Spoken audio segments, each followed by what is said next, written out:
What is going on, everybody? Welcome to episode 8 of the Reverse Flow build series. If you caught the last few episodes, you'll know that this thing is in fact fully functional, which means I can finally officially say that I can build a functioning reverse flow smoker. And as you can see, I've got it fired up right now. It's been burning for the last few hours, nice and hot. I did burn this out last week a little bit, and I've just been continuing that process. It's been going for probably 3-4 hours right now, and it's holding temps very well. We're about 350 right there, little under 350 on this one, and a little bit less under 350 on that one. And it's burning a nice clean fire, not much smoke coming out of there, but gotta say, I'm pretty impressed with how this thing is functioning. Got a good couple of logs in there, just burning away. Probably time to throw a few more on, and luckily I still haven't moved all this wood to the backyard, so makes running this smoker up front here a little bit easier. But like I said, we've been burning nice and hot, starting to get some good patina on there, and no welds have popped, nothing bad has happened. This thing is just cooking away like a champ. And at this stage, we're gonna start the seasoning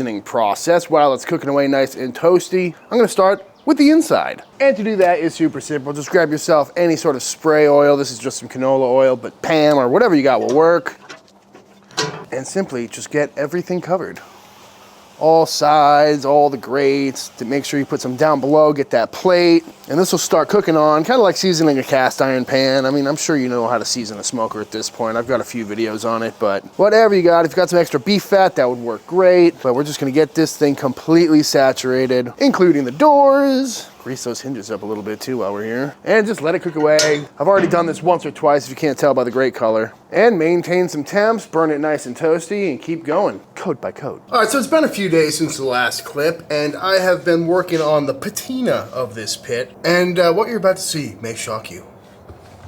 Oh God. That's right, folks. I have been purposefully rusting this thing. Something I've been wanting to do for a long time, but I didn't want to do it on someone's pit that I'm going to sell to them. So seeing how I'm keeping this one around, and this is in fact a one-off, I figured I'd give it a shot. And the thought process here is, as much as I love the boiled linseed oil coating, like I did on that pit or the mini Chud box to really black it out and give it that nice protective layer, I really like the look of the pit in the backyard, which I have linseed oiled a few times, but I've never really blacked it out. So it's kind of gotten rusty and then oiled, and I just keep it touched up with spray oil whenever I fire it up. And it's just got that nice deep red color to it. You know, if you look at it, it's got that kind of dark, rusty, but oiled up. Definitely no rust damaging it or going through it, but it's just got that old school barbecue pit look to it. And like I said, I've never tried this before, but I gotta give a big shout out to Sheldon Mason. He's a good buddy of mine, and he's built a few pits in his day, and this is how he goes about seasoning them. And I've always wanted to try it. So basically what I did is I got some hydrogen peroxide. I got the 12% stuff, heavy duty. I put that into a squirt bottle, about 90% that, 10% white vinegar, and then probably like a tablespoon of some table salt. Mixed it up, and I just sprayed this thing all over, and it rusted almost immediately. Honestly, it was pretty cool to watch, but I let it sit for the last few days to really kind of get that nice patina going, nice red color all the way around. And as you can see, it's starting to eat through that mill scale that was on the smokestack, and it is most certainly quite rusty. But I'm happy with the color on it, so now I'm gonna hit this with a pressure washer, give it one final cleaning before we finish this season off, and call this pit done.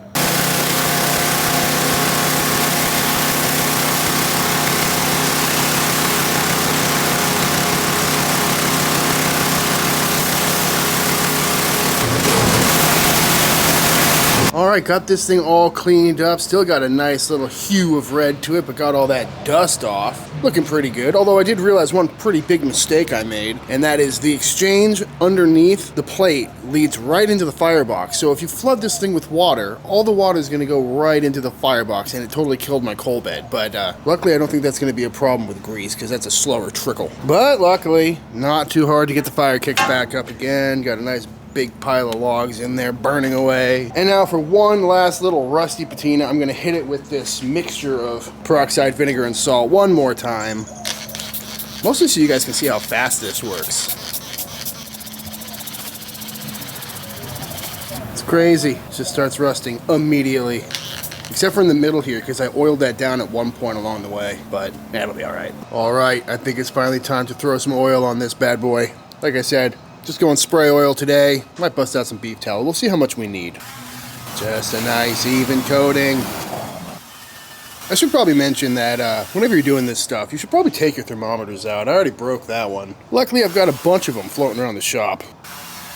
Yeah, always grease your stack, folks. Liking the way that's looking, nice and shiny. Now I'm gonna just take this sponge and just rub this oil all over the place. We have a nice even coating, nice thin layer. Just start things out. And now I'm busting out the old big old flamethrower. I'm gonna heat this oil up, cook it on a little bit, see just see how it looks, you know, at the very least. Make sure it's cooked on. Maybe it'll black out. We'll find out. And just like that, folks, this thing is looking absolutely beautiful. Not sure if you can really see on camera, but it's got that dark, reddish, mahogany look to it. That's exactly what I was going for. Firebox has got a nice blackened sheen to it. Very happy with how this looks. And I'm pretty excited because I was not sure if this is gonna work. You know, it seems kind of counterintuitive to purposefully rust your pit, but I think that looks pretty sweet. Not sure if the camera's picking it up, but I'll get another shot another day in some better daylight. Pretty nice looking though. Really hides all the weld imperfections. Whew! Beautiful. Got this thing cooking nice and hot. Still pretty even temps across the board. Inside, looking nicely seasoned. I think this thing is ready to cook on. So I got this thing fired up again, looking absolutely beautiful. Loving the color on that. Nice little mahogany, rusty, yet well seasoned up, beautiful looking reverse flow smoker. Got this thing cooking pretty hot, a little over 300 degrees, still holding pretty evenly, a few degrees different from front to back. And you got a nice little fire going. So I think it's about time we figured out where the hot spots were and see how this thing actually cooks. And there are several ways to go about doing that. Most commonly is the biscuit test, where you can go out and get some of those Pillsbury pre-packaged biscuits, throw them all over your grates and see which ones cook up faster and which ones brown up faster. I've personally never done a biscuit test. It seems kind of dumb, just because who wants to eat a bunch of dried out, overcooked, smoky biscuits? So usually when I'm trying to test out a new pit like this, I'll fill it up with chicken wings. You know, real simple salt, pepper rub on there, sometimes just salt, so you can really see which browns up quicker, easily find out where the hot spots are, then call a bunch of friends over and have a big old chicken wing party. But today we're gonna do something a little bit different, which is the bacon test, which is very similar to the biscuit or the chicken wing test, where we're basically gonna fill up this entire pit with bacon and see where it gets crispy first. And I like this test for many different reasons. One, because you can never have too much bacon on hand. Two, I like bacon when it's floppy. I like it when it's crispy. I even like it when it's burned. And if I end up with a bunch of bacon, I can have a couple great BLTs, or at least, you know, make some bacon bits that'll last in the fridge for a while. So I think it's time to load this thing up.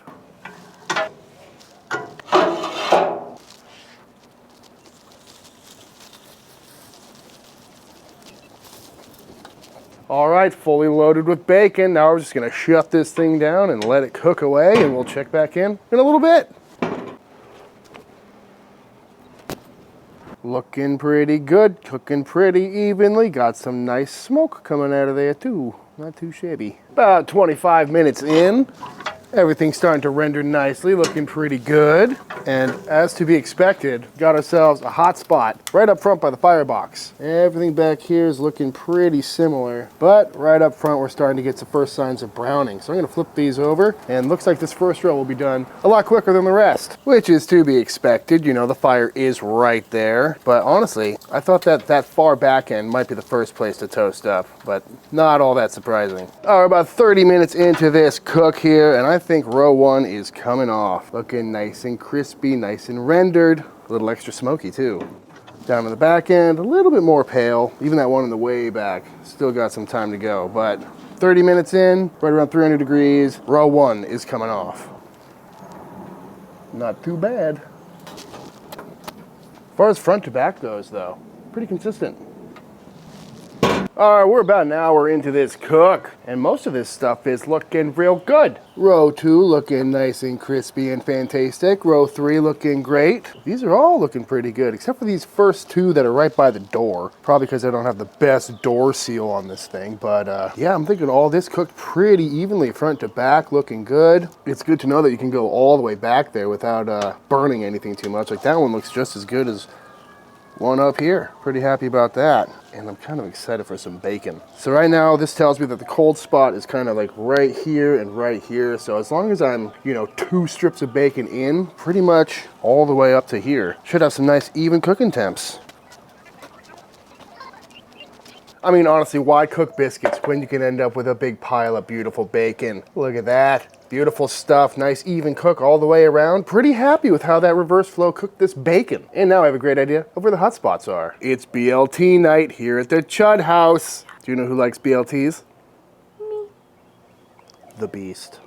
I tell you what, it's starting to feel like summer. It is. Nothing like a Summer BLT. How many slices are you want? Probably more than I do. Well, I divided this up into 2 different piles for 2 different BLTs. I'm not eating all that. Oh, the skill.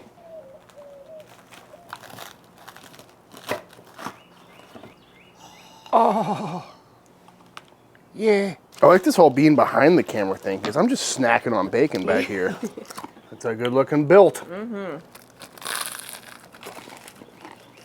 Oh. Mm-hmm. So simple. So good. That's all you need in life. Mm-hmm. I think it's time for the official taste test.